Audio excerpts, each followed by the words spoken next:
మనము ఆ లీలా ఉపాఖ్యానంలో లీలాదేవి సరస్వతీదేవి ఇద్దరు కూడా విదూరథుడు అంటే ఆ పద్మరాజు యొక్క సంకల్ప నగరం, మనస్సులో ఆ పద్మరాజు నిర్మించుకున్న ఆ ఒక జన్మ ఆ నగరానికి వాళ్ళు వచ్చారు.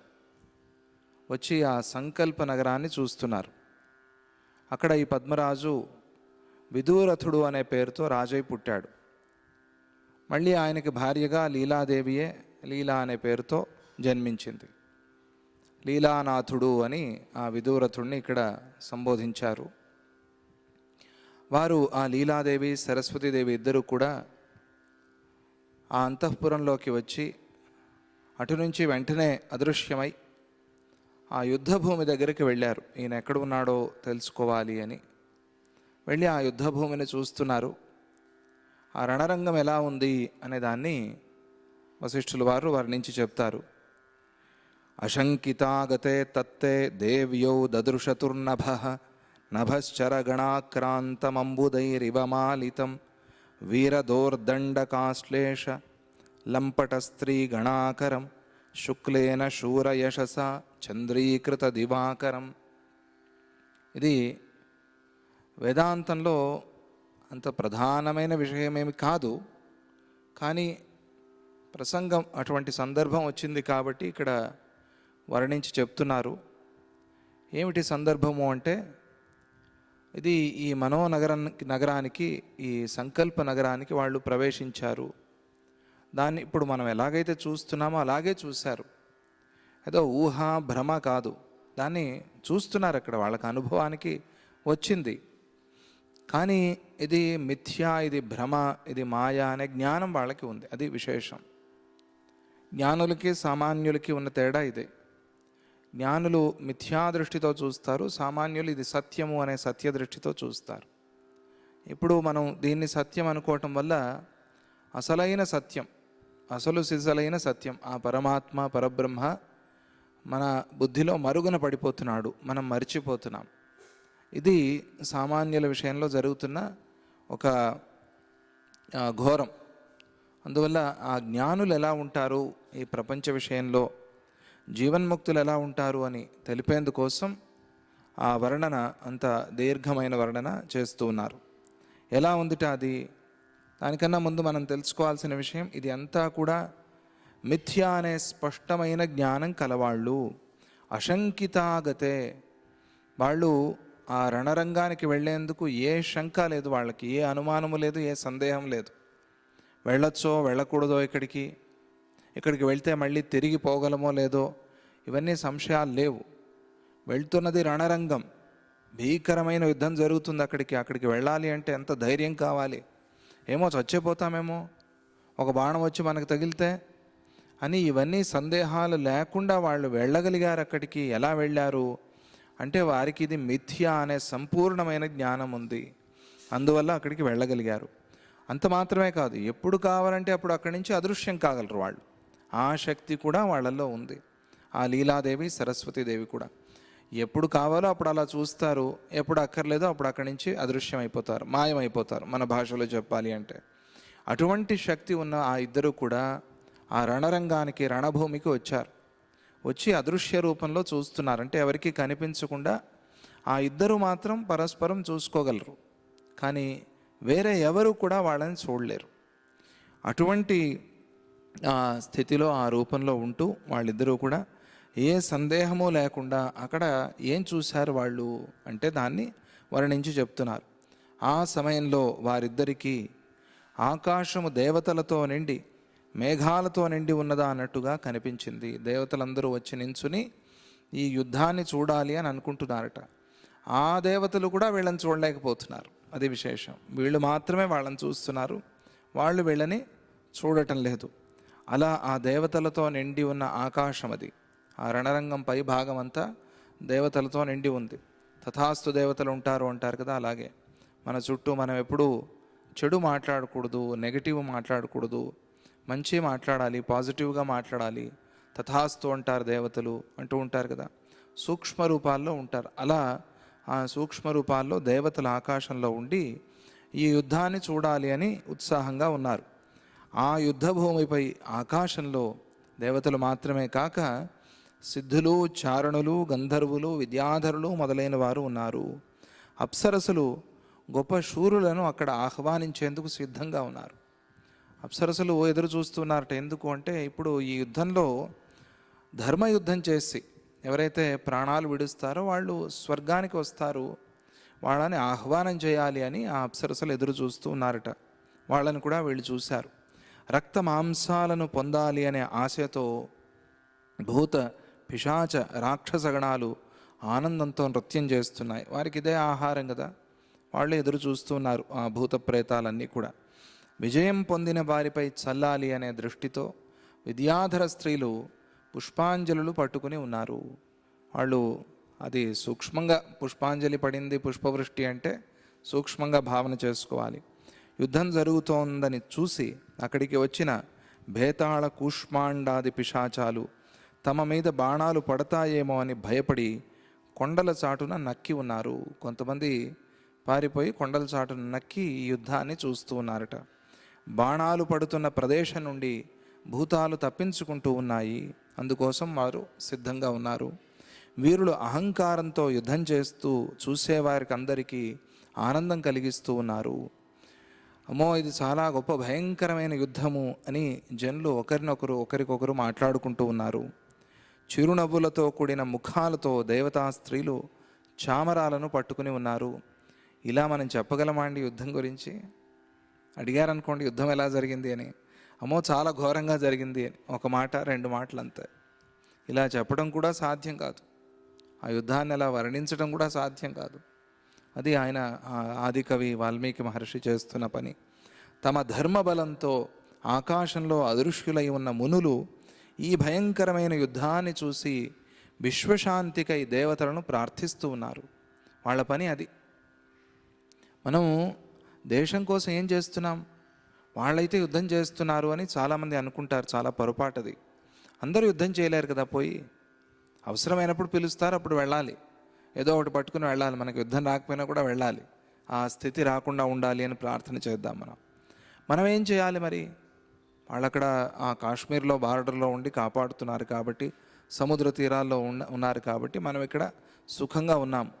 వాళ్ళే లేకపోతే మనం అందరూ వచ్చేస్తారు కదా రాక్షసుల్లాగా, ఆ టెర్రరిస్టులు వాళ్ళు వీళ్ళు. ఇప్పుడు మన గతేం కాను. మరి మనం ఏం చేయాలి? వాళ్ళే వీరులు, వాళ్ళే శూరులు అయితే మనం మనుషులం కామా? మనం ఏం చేయాలి అంటే మనం ప్రతినిత్యము వాళ్ళ కోసం ప్రార్థన చేయాలి. అక్కడ ఉండి ఎవరైతే మనల్ని కాపాడుతున్నారో వారు సుఖంగా ఉండాలి, వాళ్ళ కుటుంబాలన్నీ కూడా ఆనందంగా ఉండాలి అని ప్రార్థన చేయాలి. వారికి అకాల మృత్యు రాకుండా ఉండాలి అని ప్రార్థన చేయాలి. అందరికీ సద్బుద్ధి కలగాలి అని ప్రార్థన చేయాలి. శత్రువులు కూడా మిత్రులు అయిపోవాలి అని. మనకు అసలు శత్రు దేశాలే వద్దు. ఎందుకు శత్రు దేశాలు? శత్రు దేశాలు రావటం, వాటిని గెలవటం, ఈ తాపత్రయం ఎందుకు? అసలు శత్రువులే వద్దు. అజాత శత్రువులుగా ఉండేట్టుగా ఈ దేశాన్ని అనుగ్రహించు అని ప్రార్థన చేయాలి మనం. అది అవుతుందో అవదో అది భగవంతుడి సంకల్పం. అది ఆయన సంకల్పం ఎలాగుంటే అలాగే అవుతుంది. కానీ నీ ప్రార్థనను మన్నించి ఆయన అనుగ్రహిస్తాడు. మనం అలా ప్రార్థన చేయాలి. విశ్వశాంతి కలగాలి అని ప్రార్థన చేయాలి. మనం మంత్రం చేస్తాం, హనుమాన్ చాలీసా పారాయణ చేస్తాం, భజన చేస్తాం, నామ సంకీర్తన చేస్తాం, హోమాలు చేయిస్తాం, పూజలు చేయిస్తాం. మన కోసం మనం చేసుకుంటాం. అదే సమయంలో దేశం గురించి కూడా ప్రార్థన చేయాలి. దేశానికి పోరాడుతున్న వాళ్ళ కోసం ప్రార్థన చేయాలి. ఇది మునులు చేస్తున్న పని. అక్కడ వాళ్ళు కూడా వచ్చారు. వాళ్ళకేం పని యుద్ధంలో అంటే, ఆ యుద్ధంలో ఎవరు శూరులు ధర్మ మార్గంలో ఉన్నారో వారికి ఎటువంటి హాని కలగకూడదు అని ప్రార్థన చేయటము, దేశ సంరక్షణ అవ్వాలి అని ప్రార్థన చేయటము, ఎవరు ధర్మ మార్గంలో ఉన్నారో వారు గెలవాలి అని ప్రార్థన చేయటము, అలాగే అసలు యుద్ధమే ఆగిపోవాలి అని ప్రార్థన చేయటం. ఇది ఆ మునులు చేస్తున్న పని. వాళ్ళు ప్రార్థన చేస్తూ ఉన్నారు. లోకపాలకుల భార్యలు కూడా స్తోత్రాలు చేస్తూ ఉన్నారు. సైనికులు తమ తమ బల ప్రదర్శన చేస్తూ ఉన్నారు. యుద్ధం చాలా ఘోరమైన యుద్ధం అది. స్వర్గంలో నివసించటానికి తగిన అర్హత కలవారిని తీసుకుని పోవాలి అని ఇంద్రదూతలు తొందరపడుతున్నారు. వాళ్ళు వచ్చి అక్కడికి వెళ్ళటానికి యోగ్యత ఉన్న వాళ్ళు ఎవరిని అక్కడికి తీసుకువెళ్ళాలి అని ఐరావతాది రథాలని వాళ్ళు సిద్ధం చేస్తున్నారట వీళ్ళని తీసుకువెళ్ళటానికి. మామూలుగా వెళ్ళరు వీళ్ళు వెళ్ళటం ఐరావతంలో వెళ్తారు, ఇంద్రరథంలో వెళ్తారు. ఆ గజాల మీద అశ్వాల మీద వెళ్తారు వీళ్ళు. అటువంటి శూరులు వాళ్ళు. స్వర్గానికి చేరుకుంటున్న శూరులకు గంధర్వ చారణులు ఎదురేగి గౌరవిస్తూ ఆహ్వానం పలుకుతూ ఉన్నారు. వీరులను సంతోషింపచేయటానికై నియమించబడిన దేవతా స్త్రీలు అక్కడికి వచ్చిన వీరులపై తమ చూపులను ప్రసరింపచేస్తూ ఉన్నారు. వారికి ఆనందం కలిగించాలి కదా అక్కడికి వచ్చిన వాళ్ళకి. వారి పరిష్వంగం చేసుకోవాలి అని తొందరపడుతున్నారు. ఆ వీరులు సంపాదించిన కీర్తి వల్ల సూర్యుడు కూడా చంద్రుడిలాగా తెల్లబడ్డాడు అని చెప్తారు. అక్కడ ఆ శూర పదాన్ని ప్రయోగించారు. శూరుల కీర్తి వల్ల సూర్యుడు కూడా చంద్రుడిలాగా మారిపోయాడు అని చెప్పారు. ఈ మాట రాముడు విన్నాడు. విని ఆయన ఒక ప్రశ్న వేశాడు. ఏమిటిది అంటే, భగవన్ శూర శబ్దేన కీదృశ ప్రోచ్యతే జన స్వర్గాలంకరణం కస్యాత్ కో వా డింభాహవో భవేత్. భగవన్ సద్గురువుని భగవన్ అని మాటిమాటికి చెప్తూ ఉంటాడు శ్రీరాముడు.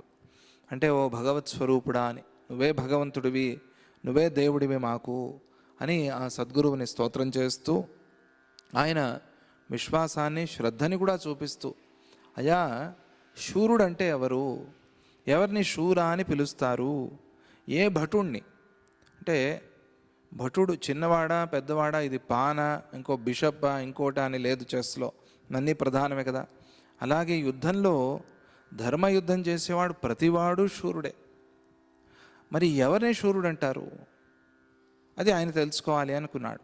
ఎవరిని శూరుడు అంటారు, యుద్ధంలో ఎవరిని శూరుడు అని పిలుస్తారు అని అంటూ, ఎవరికి స్వర్గం వస్తుంది, ఎవరు స్వర్గానికి అలంకారంగా ఉంటారు, ఎవరు వెళ్తే స్వర్గ శోభ పెరుగుతుందో అటువంటి శూరులు ఎవరు అని అడిగాడు ఆయన.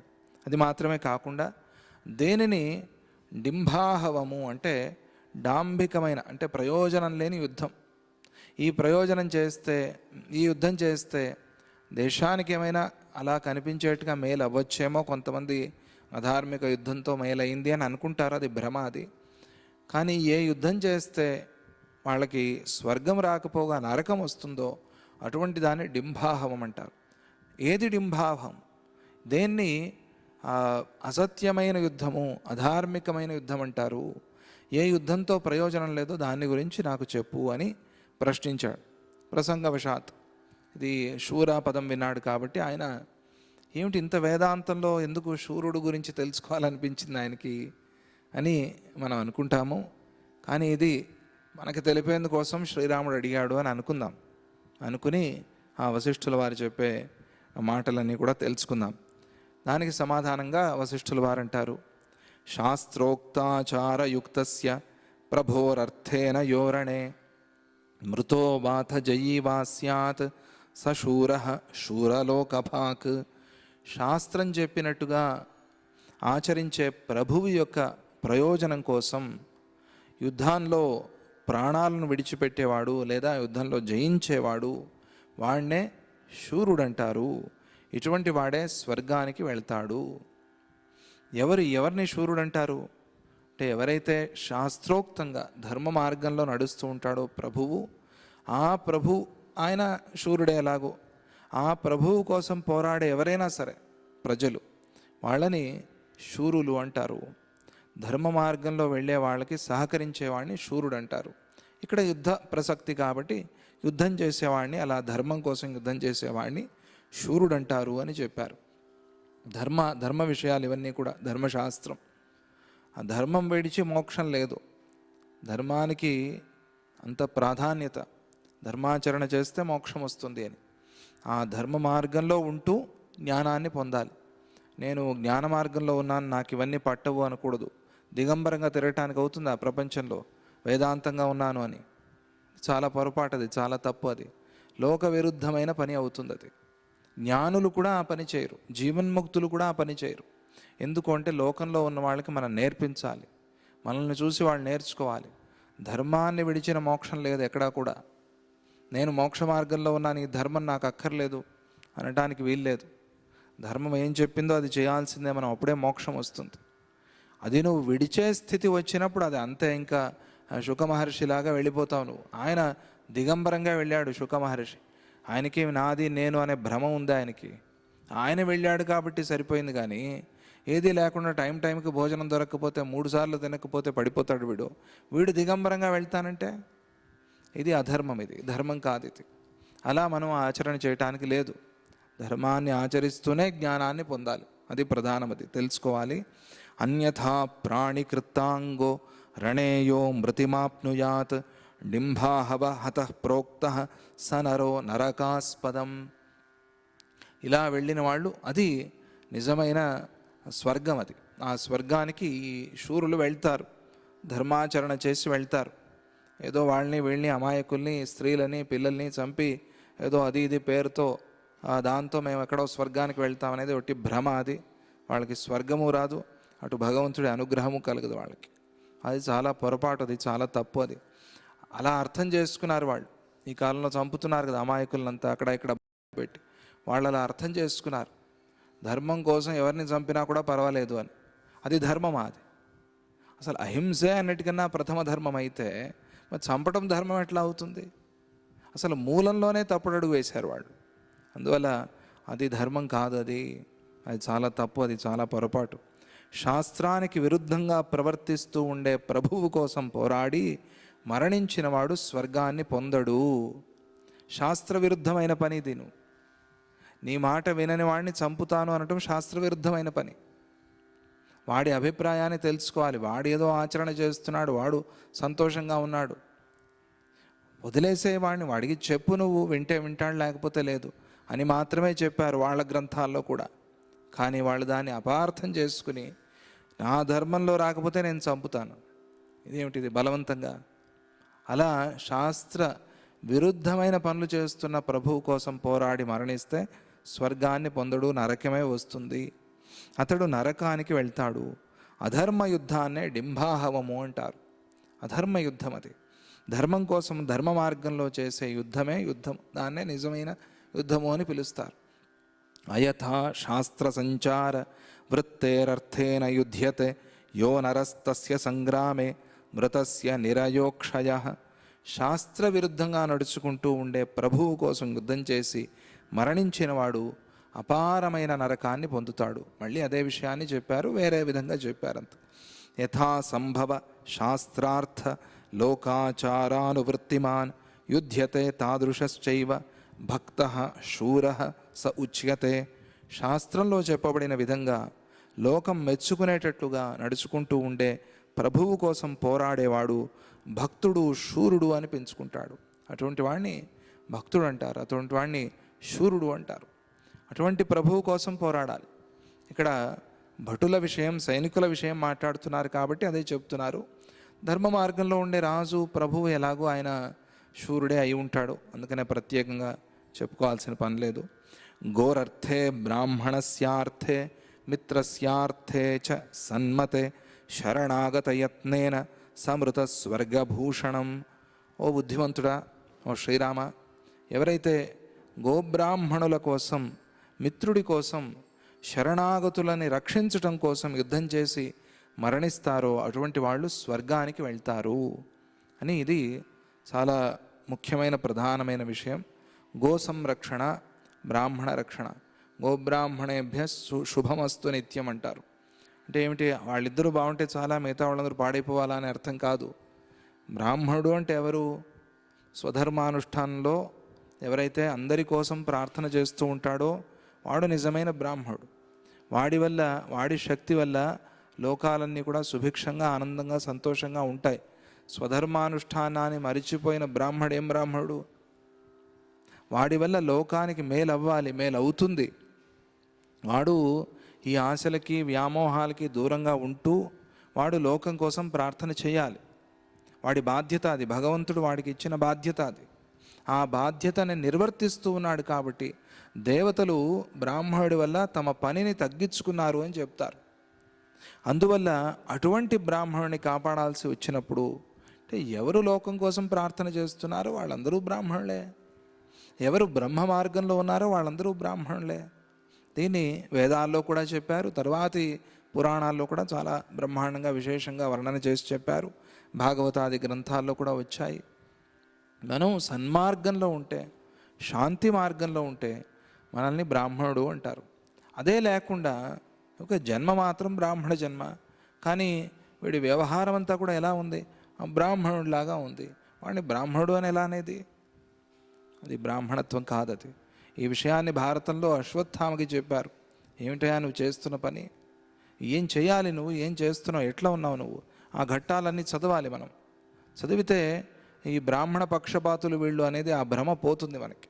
బ్రాహ్మణ పక్షపాతత్వం ఏం లేదు అక్కడ, బ్రాహ్మణుడే బాగుండాలి అనేది కాదు అక్కడ అభిప్రాయం. బ్రాహ్మణుడి పనిని వాడికి గుర్తు చేయటం, వాడు అట్లా ఉండాలి అని. ఒకడు ఒక లోకానికి దారి చూపించేవాడు ఒకడు ఉండాలి కదా. అందరూ ఒకే రకంగా ఒకే మార్గంలో పోతే అది తప్పు కదా. అందుకనే వీడికి ఆ బాధ్యత పెట్టారు దేవతలు, వీడు దాన్ని మర్చిపోకూడదు. అలా ఆ బాధ్యత వాడి మీద ఉంటుంది కాబట్టి, మన జ్ఞానాన్ని శాస్త్రాన్ని కాపాడాల్సిన డ్యూటీ వాడి మీద ఉంటుంది కాబట్టి వాడిని రక్షణ చేసుకోవాలి. పూర్వకాలంలో యుద్ధాలు జరుగుతున్నప్పుడు పుస్తకాలు దాచిపెట్టేవాళ్ళట, రత్నాలు మాణిక్యాలు కాదు, పుస్తకాలు దాచేవాళ్ళట. అటువంటి యుద్ధాలు కూడా జరిగాయి. అది మనం మహాప్రళయంలో ఆయన తీసిపెట్టమన్నది ఏమిటి? ఆహారం, ఔషధాలు, అలాగే జ్ఞానం.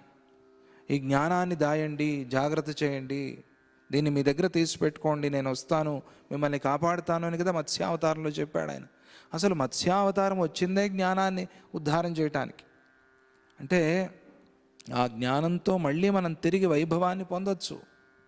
వైభవం అని కాదు, మళ్ళీ తిరిగి మనం ఆ ఆత్మస్థితికి వెళ్ళవచ్చు. అటువంటి జ్ఞానాన్ని కాపాడే బాధ్యత వీడి మీద ఉంది కాబట్టి వీడి విషయంలో వీడిని రక్షించడం కోసం ఎవరైతే యుద్ధం చేస్తున్నారో, గోవు మనకు ఆహారం, ఆహారము జ్ఞానం ఈ రెండు ప్రధానమైనవి కాబట్టి గోవుని, ఆ ఆహారాన్ని, జ్ఞానాన్ని కాపాడేందుకోసం ఎవరైతే యుద్ధం చేస్తున్నారో, మిత్రస్యార్థే, మిత్రుడు ఒక మంచి ఫ్రెండ్, వాడికి ఆపద వచ్చింది, వాడి కోసం యుద్ధం చేయాల్సి వచ్చింది. అలా మిత్రుడి కోసం ఎవరైతే యుద్ధం చేస్తారో, అది మాత్రమే కాక శరణాగత యత్నేన, ఎవరైతే శరణని వస్తారో వారి కోసం యుద్ధం చేసేవారు. ఇది ఆంజనేయ స్వామి చూపించారు కదా, రామాంజనేయ యుద్ధం అని ఒక ఘట్టం. అది రామాయణంలో లేదు, ఇతర గ్రంథాల్లో ఉంది. ఆయన రాముడితోనే యుద్ధం చేశాడు. యుద్ధం అంటే యుద్ధం కాదు, మనలాంటి యుద్ధం కాదు, అది ఆయన్ని కాపాడుతాను అని మాట ఇచ్చాడు. ఆ యయాతి వచ్చాడు కదా, ఆ యయాతిని కాపాడుతాను అని. ఎందుకు? శరణ్ అన్నాడు కాబట్టి. ఎవరైనా శరణని వస్తే వాళ్ళకి శరణివ్వాలి, అభయం ఇవ్వాలి అనేది శాస్త్రం. అది ఎవరైనా సరే శరణాగత యత్నైన వాళ్ళని కాపాడటం కోసం ఎవరైతే యుద్ధం చేసి ఆ యుద్ధంలో మరణిస్తారో వారికే స్వర్గం వస్తుంది. అటువంటి వారికి స్వర్గప్రాప్తి. పరిపాల్య స్వదేశైక పాలనే యస్థిత సదా. పరిపాల్య, అవశ్యం పరిపాల్యం. ఏది? మన దేశం. ఆ దేశం రక్షించి తీరాలి. అటువంటి దేశ సంరక్షణలో ఎవరైతే తనని తాను త్యాగం చేసుకుని ఉన్నాడో ప్రభువు, రాజా మృతాస్తదర్థన్యే తే వీర వీరలోకిన. దేశ సంరక్షణ కోసమే ఉన్న రాజు లేదా దేశ సంరక్షణ కోసం ప్రాణాలు విడిచిన వాళ్ళు, వీళ్ళని ఏమంటారు అంటే వీరలోకిన. వాళ్ళనే వీరులు అంటారు. వాళ్ళే వీరులు వెళ్ళే లోకాలకు వెళ్తారు దేశ సంరక్షణ కోసం దేహత్యాగం చేస్తే. కొన్ని దేశాల్లో ప్రతి ఫ్యామిలీ నుంచి ఒకళ్ళని ఆర్మీకి పంపిస్తారట. వాడు అక్కడ చేరి యుద్ధం చేస్తాడు, లేదా తర్వాత కనీసం ఒక 2 నెలలు, ఒక 5 నెలలైనా వాడికి ట్రైనింగ్ అవ్వాలి. అది ఆడా మగ అనే ప్రశ్న లేదు, ఇద్దరూ కూడా వెళ్ళి ఆ ఆర్మీ ట్రైనింగ్ తీసుకుంటారట. అంటే దేశ సంరక్షణ అనేది ఎంత ముఖ్యమో అని. అది మనలో కూడా వస్తే బాగుంటుందేమో. మళ్ళీ మనం అక్కడికి వెళ్లకుండా మన స్కూళ్ళల్లోనే పిల్లలకి ట్రైనింగ్ ఇస్తే బాగుంటుంది. దేశభక్తి పెరుగుతుంది దాంతో. యుద్ధం చేయాలని కాదు, దేశభక్తి కూడా పెరుగుతుంది దాంతో. మన దేశం కోసం ఆత్మత్యాగం చేసిన వాళ్ళ కథలు చెప్పుకోవటం అది చాలా ముఖ్యమైనది మనకి. ప్రజోపద్రవనిష్ఠస్య రాజ్ఞోథ వా ప్రభో అర్థేన ఏ మృతా యుద్ధే తే వై నిరయగామినః. ప్రజలను పీడించే రాజు, ఉరికే రాజు అంతే, ఏమిటి ప్రయోజనం? ప్రజల్ని పీడిస్తూ ఉన్నాడు వాడు. తన రాజులు కాని ఇతర రాజుల కోసం, ప్రజల్ని పీడించే రాజు కోసం, తన ప్రభువు కాదు వేరేవాడు, వాడు తినేది ఇక్కడ, పని చేసేది ఇంకోటి కోసం. అలా ఎవరైతే ఉంటారో, తన రాజులు కాని ఇతర రాజుల కోసం పోరాడి ప్రాణాలు విడిచేవారు, అటువంటి వాళ్ళు నరకానికి వెళ్తారు అని ఆయన చెబుతూ, ఏ హి రాజ్ఞామరాజ్ఞాం వాప్యయథా శాస్త్రకారిణాం రణే మ్రియంతే ఛిన్నాంగాః తే వై నిరయగామినః. రాజు కానీ లేదా ఇంకొకడు ఎవరైనా కానీ శాస్త్ర విరుద్ధంగా నడుచుకునేవాడు, అటువంటి వాడి కోసం పోరాడి ఎంతో ఘోరమైన యుద్ధం చేసి, వాడు చెయ్యి తెగిపోయినా యుద్ధం చేశాడు, కాలు తెగిపోయినా యుద్ధం చేశాడు, ఏం ప్రయోజనం? అధర్మ మార్గంలో ఉన్న రాజు కోసం యుద్ధం చేశావు నువ్వు. అంటే ధర్మ ప్రధానం అక్కడ అని, రాజు ప్రధానం కాదు. అధర్మ మార్గంలో ఉన్న ఆ రాజు కోసం యుద్ధం చేసిన వాడైనా సరే వాడు నరకానికే ఖచ్చితంగా వెళ్తాడు. అది ప్రధానం. అంటే ఇదే విదురుణ్ణి చూసి నేర్చుకోవాలి మనం. విదురుడు ఇది అధర్మ యుద్ధం, ఇది దుర్యోధనుడు చేసేది, నించుంటే దుర్యోధనుడి పరంగా నించోవాలి. ఎందుకు అంటే అన్నయ్య ధృతరాష్ట్రుడు అక్కడే ఉన్నాడు, అక్కడే తిన్నాడు, రుణం ఉంది కాబట్టి నేను అసలు ఈ యుద్ధంలో ఉండను, తీర్థయాత్రకు పోతున్నాను. పోవచ్చు, అలా తీర్థయాత్రకు పోవచ్చు. యుద్ధం ప్రారంభించిన తర్వాత నించుని పారిపోకూడదు, అది దోషం. అర్జునుడికి ఆ దోషం వస్తుంది అని కృష్ణుడు ఆపాడు. నువ్వు ఒప్పుకున్నావు, నీ పేరు రాశారు అక్కడ, యుద్ధంలో ఎవరెవరు వస్తున్నారు, నీ పేరు ఉంది, నువ్వు పారిపోకూడదు, యుద్ధం చేయాలి. ముందే నువ్వు తీర్మానం చేసుకో. అలా విదురుడు ముందే తీర్మానం చేశాడు, నేను ఈ యుద్ధం చేయను, నేను దీనికి పోతాను, తీర్థయాత్రలకు పోతానని. తీర్థయాత్రల తర్వాత వచ్చాడు, యుద్ధం తర్వాత వచ్చాడు ఆయన విదురుడు. అలా ధర్మమే ముఖ్యం అక్కడ, రాజు ముఖ్యం కాదు. రాజు అధర్మంలో ఉన్నాడు కాబట్టి విడిచేసే ఆ రాజుని. 1,000,000 మందినైనా విడిచేసే ధర్మం కోసం అని చెప్పారు. 1,000,000 మందిని. ఎలాగైతే ఆకలేస్తే 100 మందిని విడిచిపెట్టి వెళ్ళి భోజనం చేస్తావో నువ్వు, అలాగే ధర్మం కోసం 1,000,000 మందిని వెంట రాకపోయినా విడిచేసే, పర్వాలేదు. ఈ 1,000,000 మంది నీతో రారు, ధర్మం నీతో వస్తుంది. ధర్మం నిన్ను కాపాడుతుంది, ధర్మం నిన్ను నిలబెడుతుంది.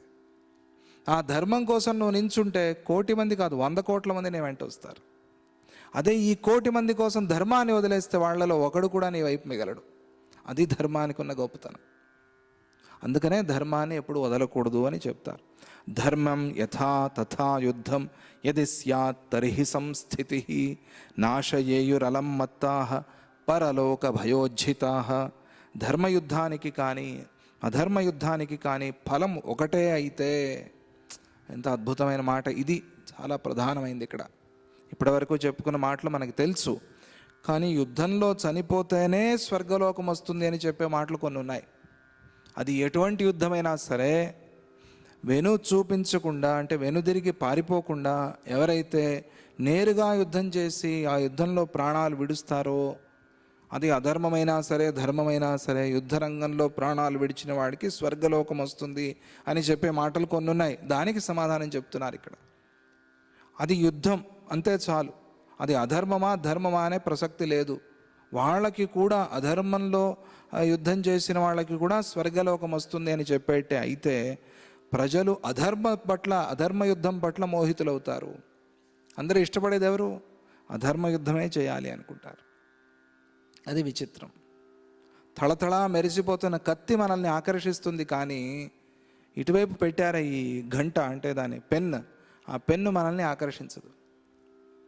పెన్నా గన్నా అంటే గన్నే పట్టుకుంటాడు. రెండు ఎదురుగా పెడితే, మనిషి బుద్ధి అటువంటిది. మన మనస్సు అక్కడికే వెళ్తుంది, ఎందుకంటే అది మెరుస్తోంది. మనకు తెలియదు ఇది, ఓహో ఇది విషం లాంటిది అని మనకు తెలియదు. అది అమృతము విషము రెండు పక్కన పెడితే విచిత్రంగా విషం వైపే మన మనస్సు వెళ్తుంది, అది ఆకర్షిస్తూ ఉంటుంది. అలా అమృతం ఆకర్షించడం చాలా అరుదు, అపురూపం. అది అమృతం వైపు వెళ్ళాలి అంటే ఎంతో మనం అమృతత్వం పొంది ఉండాలి. అందుకనే ఇవి రెండిటికి ఒకటే ఫలం అంటే ఎట్లా? ఏది చేసినా యుద్ధం చేస్తే చాలంటే అందరూ అధర్మ మార్గం వైపే మోహితులు అవుతారు. అందువల్ల అలా అనకూడదు. మోహితులై ప్రాణాలను హతమారుస్తూ ఉంటారు.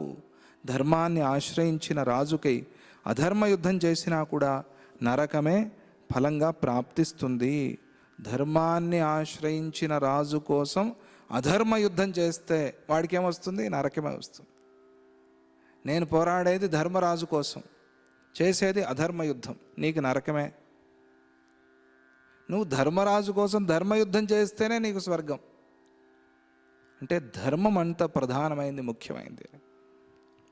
నువ్వు ధర్మరాజు కోసం అధర్మ యుద్ధం చేస్తే ఏమైనట్టు? నువ్వు అధర్మాన్నే ప్రోత్సహించినట్టు.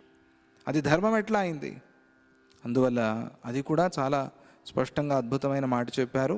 ఇక్కడ ఒక సందేహం కలుగుతుంది మనకి, ఆ సందేహం ఎటువంటి సందేహం అంటే శాస్త్రాల్లో వేరే గ్రంథాల్లో చెప్తారు, పరప్రాణాన్ నిజ ప్రాణై పణీకృత్య ఉద్యతాయుధా ఎత్ర ఎత్ర హతశూర స్వర్గ తత్ర పదే పదే అని కొన్ని శాస్త్రాలు చెప్తున్నాయి. అది వ్యాఖ్యాకారులు చెప్పిన విషయం. ఏమని అంటే, పరప్రాణాన్ నిజ ప్రాణై, తమ ప్రాణాలతో పరప్రాణాలను పణీకృత్య, దాన్ని పణంగా పెట్టి ఎవరైతే యుద్ధంలో ఆ యుద్ధం చేసి ప్రాణాలు విడుస్తారో అటువంటి వాళ్ళకి అక్కడే ఆ క్షణంలోనే స్వర్గం వస్తుంది. అంటే ఇక్కడ ధర్మ ప్రసక్తి లేనే లేదు. ఇటువంటి మాటలు కొన్ని ఉన్నాయి, మనం వింటూ ఉంటాం, కానీ దాన్ని సరిగ్గా అర్థం చేసుకోవాలి మనం. ఎవరు అంటే, పరివ్రాడ్ యోగయుక్తశ్చ యుద్ధే చాభిముఖో హతః ద్వావేతౌ పురుషౌ సూర్యమండల భేదినౌ అనే ఒక శ్లోకం ఉంది. ఈ ఇద్దరు సూర్యమండలాన్ని భేదించుకుని వెళ్తారు మోక్షానికి. ఎవరు అంటే, పరివ్రాడ్ యోగయుక్తశ్చ, యోగం చేస్తూ ప్రాణాలు విడిచిపెట్టిన పరివ్రాట్ సన్యాసి, యుద్ధం చేస్తూ ప్రాణాలు విడిచిపెట్టిన శూరుడు, వీళ్ళిద్దరూ కూడా స్వర్గానికి వెళ్తారు అని మాట ఉంది. యుద్ధంలో పోతే చాలు అని, యుద్ధంలో పోతే స్వర్గం వస్తుంది అనే మాట అయితే, ధర్మ ప్రసక్తే లేకపోతే ఇక ధర్మం ఎందుకు అనేదే అటువంటిదే ఈ మాట కూడా. యుద్ధంలో చస్తే చాలు అన్నారు కదా, అది ధర్మమా అధర్మమా అని ఎవరు చెప్పారు అని అంటే అలా కాదు. ఎత్ర ఎత్ర హతశూర స్వర్గ ఇత్యవశోక్తయ ధర్మే యోద్ధా భవేచ్చూర ఇత్యేవం శాస్త్ర నిశ్చయ. అరే, అది ఇంకా మాట పూర్తి కాలేదు, తర్వాత ఇంకా వేరే పదాలు ఉన్నాయి, వాటిని కూడా నువ్వు అర్థం చేసుకోవాలి. తర్వాత ఏం చెప్పారు, ముందేం చెప్పారు, ఇవన్నీ కలిపితే కానీ ఒక సంపూర్ణ అర్థం రాదు. దాన్ని నువ్వు విడిచిపెట్టి దీన్ని మాత్రమే పట్టుకుని దానికి వేరే వేరే అర్థాలు చెప్తున్నావు. యుద్ధంలో ధర్మ మార్గంలో ప్రాణాలు పోతేనే ఆ స్వర్గం వస్తుంది, ఉత్తమ లోకాలు వస్తాయి అని శాస్త్ర నిర్ణయం చేసి చెప్తున్నారు. శాస్త్ర నిశ్చయ, దాన్ని అలా అర్థం చేసుకోవాలి. శూరుడు ఏ పరిస్థితిలో మరణించినా కూడా స్వర్గానికి వెళ్తాడు అని అనుకోవటం లోకం యొక్క అజ్ఞానమే, అది తీర్మానం చేసి చెప్పారు. ఇది అజ్ఞానమే. ఇది శూరుడు వీరుడు యుద్ధంలో మరణించాడు, వాడికి స్వర్గం వస్తుంది అనుకోవటం అజ్ఞానం. ధర్మయుద్ధంలో మరణించిన వాడే స్వర్గానికి వెళ్తాడు అనేది శాస్త్ర నిశ్చయం, ఇది శాస్త్రవాక్యది. ధర్మయుద్ధంలో మరణిస్తేనే వస్తుంది స్వర్గలోకం. ఊరికే అలా సో ఈ కాలంలో పేపర్లో రోజు అదే కదా చదివేది మనం. ఎయిర్పోర్ట్ పేల్చేశారు, పిల్లలు వెళ్తున్న స్కూల్ బస్ పేల్చేశారు, స్కూల్లో చదువుకుంటున్న పిల్లల్ని పోయి చంపొచ్చారు. ఇదంతా ధర్మం కోసం. ఏం ధర్మం ఇది? దీంతో ఏం ధర్మం నిలుస్తుంది? దీంతో ఏ స్వర్గం వస్తుంది వాళ్ళకి? కానీ అది వేరే విషయం. కానీ స్వర్గం వస్తుందో లేదో మాత్రం ఉన్న వాళ్ళకి నరకమే, వాళ్ళ ఫ్యామిలీ వాళ్ళకి పాపం. ఎంత ఇలా ప్రజల్ని పీడిస్తే ఏం స్వర్గం వస్తుంది? అందువల్ల ధర్మం పేరుతో హింస చేస్తే స్వర్గము రానే రాదు. అది చాలా పొరపాటు, చాలా భ్రమ, చాలా తప్పు. అది ఏదో కామ్యం కోసం, ఏదో దేవత తృప్తి పడాలి అని బలి ఇవ్వటం ఏమిటి? ఇంకొకటి ప్రాణాన్ని బలి ఇచ్చే యోగ్యత నీకెక్కడ ఉంది? అర్హత నీకెక్కడ ఉంది? అది ఆ దేవత తృప్తి కోసం. ఇదేమిటి? ఇది విచిత్రం. ఇది విశ్వామిత్ర మహర్షి అడిగిన మాట ఇది. అరే, మీరు వాణ్ణి ఎలా బలి ఇస్తారు? మీరు శూనశ్రేపుణ్ణి కట్టేశారు. ఆ కథ చదవాలి మనం, అద్భుతమైన కథ. ఆ కాలంలో నరమేధమే జరిగేది, పశుమేధం కాదు, నరమేధం. అంటే నరబలికి కట్టేసి సిద్ధంగా ఉన్నాడు వాడు. నరబలి ఇస్తే ఏదో వరుణదేవుడు తృప్తి పడతాడు అని అనుకున్నాడు ఆ రాజు. విశ్వామిత్రుడు వచ్చి అడిగాడు, ఏమిటయా వాడిని ఏమన్నా బలి ఇస్తే ఈ దేవత సంతోషించడం ఏమిటి, దాన్ని నువ్వు నమ్మటం ఏమిటి, ఏంటి ఇదంతా పిచ్చి పని, విడిచిపెట్టు. ఆ దేవత సంతోషించాలంటే ఒక మంత్రం చెప్తాను, చెప్పుకో చాలన్నాడు ఆయన. ఆ మంత్రం చెప్పాడు. చెప్తే ఆ మంత్రం చెప్పుకున్నాడు ఈ మనిషి, ఈ అంబరీషుడు. ఈ మంత్రం చెప్పుకున్నాడు, వరుణదేవుడు ప్రత్యక్షమయ్యాడు. అంబరీషుడికి ఆశ్చర్యం, ఇదేమిటి బలులు ఏమీ లేకుండా ఒక మంత్రంతోనే ప్రత్యక్షమయ్యాడు. మంత్రశక్తి అంతటిది. ఆ మంత్రంతోనే సిద్ధి అవుతూ ఉంటాయి, ఈ బలులు ఏమిటి, ఈ హింస ఏమిటి? ఇదెంత మంచిది కాదు. ఇది ధర్మం కోసం అని చెప్పి హింస చేయటం అనేది నరకానికే హేతు అవుతుంది, కారణమవుతుంది అనేది శాస్త్రవాక్కు. సదాచారవతామర్థే ఖడ్గధారాం సహంతియే తే శూరా ఇది కథ్యంతే శేషాడింబాహవాహతా. ఇక శూరులంటే ఎవరని అడిగారు కదా. దానికి నేరుగా సమాధానం చెప్పారు ప్రారంభంలోనే, ఇప్పుడు మళ్ళీ చెప్తున్నారు. సదాచార పరాయణులైన వారిని రక్షించటం కోసం యుద్ధం చేసే శూరులు మిగిలిన వారు స్వర్గానికి వెళ్ళలేరు. వాళ్ళనే శూరులు అంటారు, తక్కిన వాళ్ళని శూరులు అనరు. అటువంటి వాళ్ళు స్వర్గానికి వెళ్ళరు. వారు చేసే యుద్ధం పిల్లలు ఆడుకునే ఆట లాంటిది. డింభ అంటే పిల్లవాడు.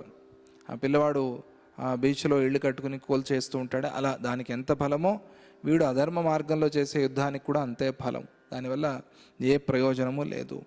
ఆ బాల యుద్ధం అసలు యుద్ధమే కాదు, అది నిష్ప్రయోజనము. తేషామర్థే రణే వ్యోమ్ని తిష్టంత్యుత్కంఠితాశయా శూరీభూత మహాసత్వ దయితోక్తి సురాంగనా. ఇక ఆయన అడిగిన దానికి సమాధానం చెప్పారు. ఇక్కడ మళ్ళీ ప్రకృతానికి వస్తున్నారు. ఆకాశంలో తిరుగాడే దేవతా స్త్రీలు ధర్మయుద్ధం చేసే శూరులను చూసి తహతహలాడుతూ వేగిరపాటు చెందే చిత్తంలో మేము ఈ శూరుణ్ణి వరిస్తాము అని మాట్లాడుకుంటూ ఉన్నారట. అది వాళ్ళు సూక్ష్మంగా విన్నారు. విద్యాధరి మధురమంథర గీతిగర్భం మందారమాల్యవలన కులకామినీకం విశ్రాంతకాంత సురసిద్ధ విమాన పంక్తి వ్యోమోత్సవోచ్చరిత శోభమివోల్లలాస. ఆ యుద్ధం జరిగే ఆకాశ ప్రదేశంలో విద్యాధర స్త్రీలు మధురగానం చేయసాగారు. దేవతా స్త్రీలు శూరుల మెడలో వేయటానికై లేదా తమ తమ కేశాలలో కొప్పులలో అలంకరించుకునేందుకై మందారమాలలను గుచ్చుకుంటూ ఉన్నారు. అక్కడ వాళ్ళు యుద్ధం చూస్తూ, మనం కొంతమంది సీరియల్ చూస్తూ స్వెటర్లు అల్లుకుంటూ ఉంటారు, పూలలో అల్లుకుంటూ ఉంటారు. అలా వాళ్ళు కూడా యుద్ధం వాళ్ళకి ఒక కాలక్షేపంలాగా ఉంది. దేవతా స్త్రీలు వాళ్ళు పూలమాలను చుడుతున్నారట. విచిత్రం, చాలా బాగుందండి ఇది. ఎందుకంటే వాళ్ళు అలంకారం చేసుకోవడానికి లేదా వీళ్ళు వస్తే వీళ్ళ మెడల్లో వేయటానికి. అక్కడ దేవతలు మరియు సిద్ధుల విమానాలు ఆగి ఉన్నాయి. అప్పుడు ఆ ఆకాశం పండుగ ప్రదేశంలాగా శోభిల్ల సాగింది. దాన్ని వాళ్ళు చూశారు. ఇటేమో కింద ఇంత భీకరంగా ఉంది, పైనేమో అలా ఉంది. ఆ దేవతలు, విద్యాధర స్త్రీలు వీళ్ళందరూ కూడా కలిసి ఆ యుద్ధాన్ని చూస్తూ ఉన్నారు. ఆ ఘట్టాన్ని వీళ్ళు చూశారు. ఇక ఆ యుద్ధం ఎట్లా ఉంది, దాని ఆరంభణం అని వర్ణిస్తారు. దానిలోకి ప్రవేశిస్తే అది ఇంకా మరి సాగరం, యుద్ధ సాగరం. అది మళ్ళీ మనం తర్వాతే మాట్లాడుకోవాలి అని అనిపిస్తుంది. ఆ యుద్ధం చాలా ఘోరమైన యుద్ధం, అది భయంకరమైన యుద్ధము. ఎన్నో సర్గల్లో దాన్ని చెప్తున్నారు. ఎందుకు ఈ యుద్ధాన్ని చెప్పాల్సి వచ్చింది అంటే, శ్రీరాముడు అడుగుతాడు, ఈ యుద్ధాన్ని గురించి నేను వినాలి అనుకుంటున్నాను, నాకు తెలపండి అని.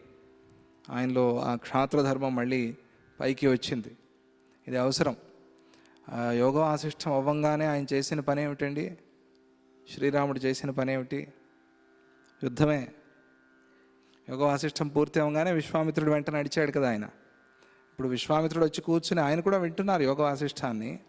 వశిష్ఠుల వారు చెప్తున్నారు, శ్రీరాముడు వింటున్నాడు. విని ఈయనలో మళ్ళీ ఉత్సాహం అదంతా కలుగుతుంది. జ్ఞానవంతుడయ్యాడు సంపూర్ణంగా. శ్రీరాముడు విశ్వామిత్రుడితో బయలుదేరి ఏం చేశాడు? విశ్వామిత్ర యజ్ఞ సంరక్షణ. అక్కడ సుబాహు, మారీచుడు వీళ్ళందరూ వచ్చారు కదా, రాక్షసులు. వాళ్ళతో యుద్ధమే కదా చేశాడు. అందుకు ఇది ఉపయోగపడుతుంది. అందువల్ల ఆ యుద్ధాన్ని నేను తెలుసుకోవాలి అనుకుంటున్నాను. ఎలా ఉంటుంది ఆ యుద్ధం? ఇప్పటివరకు యుద్ధం చేయలేదు శ్రీరాముడు. ఇదే మొదటి యుద్ధ ప్రసక్తి వినటం. దీని తర్వాత విశ్వామిత్ర యజ్ఞ సంరక్షణ.